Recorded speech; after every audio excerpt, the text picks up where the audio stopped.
কোচবিহার জেলার হলদিবাড়ি ব্লক, যা কৃষি প্রধান এলাকা হিসেবে পরিচিত, এখন এক কঠিন পরিস্থিতির মধ্যে দিয়ে যাচ্ছে। প্রতি বছরের মতো এবারও ফুলকপির চাষ করেছিলেন কৃষকরা, কিন্তু দাম তলানিতে গিয়ে দাঁড়িয়েছে।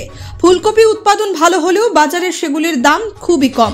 15 দিন আগে 35 টাকা কেজি দরে ফুলকপি বিক্রি হলেও আজ তা মাত্র 2-3 টাকায় বিক্রি হচ্ছে। এই অবস্থা দেখে অনেক কৃষক রাগের মাথায় গরু ও ছাগল দিয়ে ফুলকপির ক্ষেত খাইয়ে দিচ্ছেন। কৃষক বাবলু হক ও দুলাল হক জানান, তারা ফুলকপি চাষ করে বাড়তি আয় আশা করছিলেন, কিন্তু বাজারে দাম এত কম হওয়ার কারণে তাদের ক্ষতি হচ্ছে। তারা বলেন, ফুলকপি বিক্রি করতে এসে যদি 2-3 টাকা কেজি দাম পাওয়া যায় তাহলে আমাদের কি হবে? এমন পরিস্থিতিতে কৃষকরা শক্ত সমাধান খুঁজছেন এবং অনেকেই দাবি করছেন ফুলকপি, বাঁধাকপি ও অন্যান্য কৃষি পণ্য সংরক্ষণের জন্য শক্তিশালী হিমঘর স্থাপনের প্রয়োজনীয়তা। এই সমস্যা সমাধানে দ্রুত ব্যবস্থা নেওয়ার আহ্বান জানিয়েছেন তারা। Bureau report, Bangla digital TV.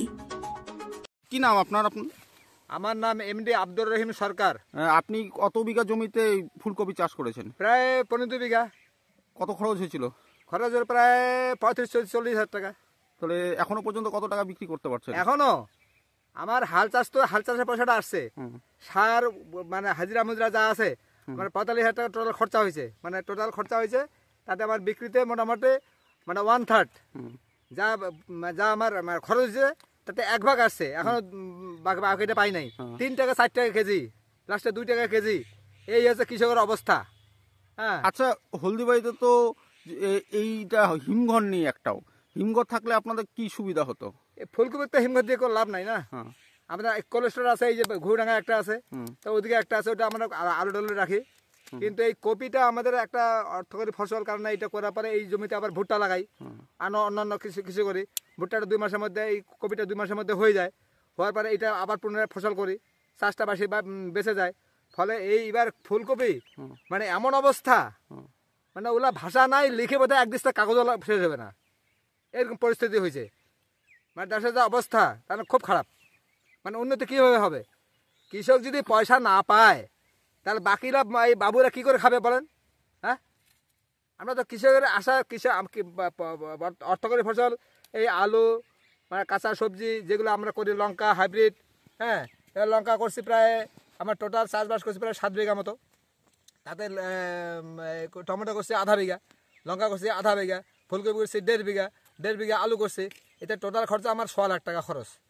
এখন টাকা তো দূরে কোথাও, সব মাটিতে মিশিয়ে আছে টাকা। সব ওগুলা আসবে কবে বলে কোন মানে ভাবে শেষ করা যায় না। আচ্ছা, এই যে ফুলকপি কিছুদিন আগেও তো ভালো টাকা বিক্রি হয়েছে, তখন আমাদের উঠে নাই, তখন অত আর্লি আমরা করি নাই। এই টাইমটা প্রতিবারে করি, প্রায় 15 টাকা 18 টাকা 20 টাকা এরকম বাজার থাকে, ওই আশা করি করছি। আর আশা করি এমন করলাম একেবারে আশার মাটি মানে মাটি। আচ্ছা, হঠাৎ করে এই দাম কমার কারণটা কি মনে করছেন? কারণটা আমদানিটা একটু বেশি, সবাই করছে, সবাই শস্য করবে। আর না করে কি উপায় কি আছে ভাই বলেন? না করে উপায় কি আছে? আমরা কৃষক টুকটাক ফসল পানি না করি তা আমরা বাঁচবো কি করে? আমাদের তো পেট আছে। এই আমাদের দিয়ে শোনেন, এই গাড়ি চলছে, এই যে বড় গাড়ি কি বলে এগুলো, এই যে গাড়িগুলো যেটা চাষায়, হ্যাঁ, ট্রাক্টর বাঁচতেছে, মজুরদার বাঁচতেছে। আমি তো কন্টিনিউ হাজিরা নেই, আমি এখন হাজিরা নেওয়া বাদ দিছি, নিজে যতটুকু পারি করবো। আর ফুলকপি আসা ছাড়িয়ে দিছি, কি হয় হোক। এখন লঙ্কা পাইতে। আচ্ছা, এই যে দেখলাম যে আপনার জমিতে মানে গরু লাগিয়ে দিয়েছেন, কেন লাগালেন? গরু লাগালাম কি করে? 2 টাকা কেজি বিক্রি হলে পোষা নাকি? 3 টাকা 1 ভাগ নিয়ে গেলে আমার 100 টাকা খরচায় পড়ে যায়। তোর খরচা টাকাটা, ভ্যান ভাড়ার খরচাটাই আসবে না। আর কি করে আমি বেচবো? তো গরু লাগাই দিচ্ছি, খা গরু খা। আজ গরু এই যে সামনে খাতে দেখেন, গরু লাগাই দিছি, কি করবেন কি? আপনারা সরকারের কাছে কি দাবি করছেন? সরকারের কাছে দাবি এটাই যে আমরা কৃষকরা যে শস্য প্রদান করি, তাতে আমাদের মানে ধরেন যে আমরা যদি একটা লোন পাইতাম বা অন্যান্য কিছু পাইতাম, ইন্স্যুরেন্স, হ্যাঁ, ইন্স্যুরেন্স একটা কিছু পাইতাম যদি, তাহলে আশা করি আমরা একটা উপকৃত হইতাম। হ্যাঁ, না তবে মমতা যেটুকুন দিচ্ছে, হেল্প করতেছে, সেটুকুন দিয়ে আমার মানে কিছু হয় না, এমনটা অর্থ করে দিয়ে কিছু হয় না।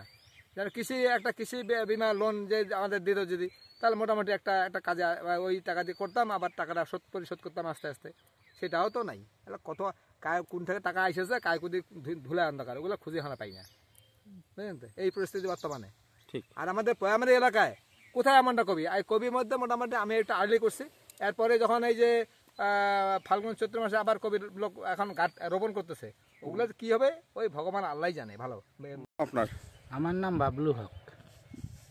বললাম আপনি কত বিঘা জমিতে ফুলকপি চাষ করেছেন? আমি তো করছি 2 বিঘা জায়গায়। হ্যাঁ। তো বাজারে যা পরিস্থিতি, বাজার নেওয়ার মতো না। বাজারে বিক্রি হচ্ছে 3 টাকা 4 টাকা ফুলকপি কেজি? হ্যাঁ, কেজি। হ্যাঁ। আর 3-4 টাকা কেজি বেচে তো আমাদের খরচার টাকা উঠবে না। টোটো ভাড়া কিভাবে দিব, কাটা মাসুল কিভাবে দিব, আমার এবার কি থাকবে? এই যে দেখতেছি পিছনে গরু দিয়ে খাওয়ানো হচ্ছে, এটা কি কি বিষয়টা কি? কি করব, পোষায় না, আমাদের বাজারে নিয়ে পোষায় না, খরচার টাকা উঠে না। আচ্ছা, এগুলো যদি হলদিবাড়িতে যদি থাকতো, কি বলে, হিমঘর যদি থাকতো, তাহলে কি আপনাদের সুবিধা হতো? অনেক সুবিধা হতো, অনেক। মালগুলো আমি হিমঘরে রাখতে পারতাম, যখন বাজার একটু ভালো থাকতো তখন বিক্রি করতে পারতাম। এখন তো রাখা যাচ্ছে না, মাল নষ্ট হয়ে যাচ্ছে, পড়ে যাচ্ছে, নষ্ট হয়ে যাচ্ছে, ফাইটে যাচ্ছে। আমরা করব কি এখন? 3 টাকা 4 টাকা বেচে তো আমাদের পত্তা হচ্ছে না, বাজারে নিব কিভাবে? এই যে দেখো, এই ফুলগুলো আমাদের নষ্ট হয়ে যাচ্ছে, এগুলা কি করবো আমরা? এগুলো তো বাজারেও নিবে না। এই যে মালগুলো নষ্ট হয়ে যাচ্ছে, আমাদের পত্তা হচ্ছে না, আমাদের খাটনির টাকা উঠতেছে না। আপনারা কি চাচ্ছেন? আমরা চাচ্ছি যে মনে করো একটা হিমঘর খুলুক, তাতে গৃহস্থ যেগুলো কৃষিকাজ করে ওদের একটু সুবিধা হোক, আমরা যাতে 2 পয়সা পাই। সার কিনতে গেলে তো 50 টাকা কিলো সার, আর ফুলকপি যে আমরা 3 টাকা 4 টাকা বিক্রি করি, তাহলে আমাদের কি হবে? আচ্ছা, এই যে আপনি কয় বিঘা জমির কথা বললেন? 2 বিঘা। 2 বিঘা। খরচ কত হয়েছে এখনো পর্যন্ত? 2 বিঘা জায়গায় মনে করো 30,000 টাকা খরচা হয়ে গেছে। আর বিক্রি কত করতে পারছেন? বিক্রি কি হবে? 15,000 টাকা, অর্ধেক টাকা বিক্রি হবে। এখনো কি শুরু হয়েছে আপনার বিক্রি? না, এখন এই ক্ষেতগুলা শুরু হয় নাই, ওগুলা হয়েছে। তাহলে কি এখনো কত টাকা উঠেছে আপনাদের? এখনো মনে করো 10,000 টাকা উঠছে। মানে এখনো 20,000 টাকা লস আছে। যেগুলো আছে মনে হচ্ছে ওই 20,000 টাকা উঠবে, যা না, দাম। উঠবে না। 3 টাকা 4 টাকা বিক্রি করে আমাদের খরচার টাকা উঠবে না, যেগুলো খরচা করছি উঠবে না। আর 20,000 টাকা আমরা লসে আছি এখনো।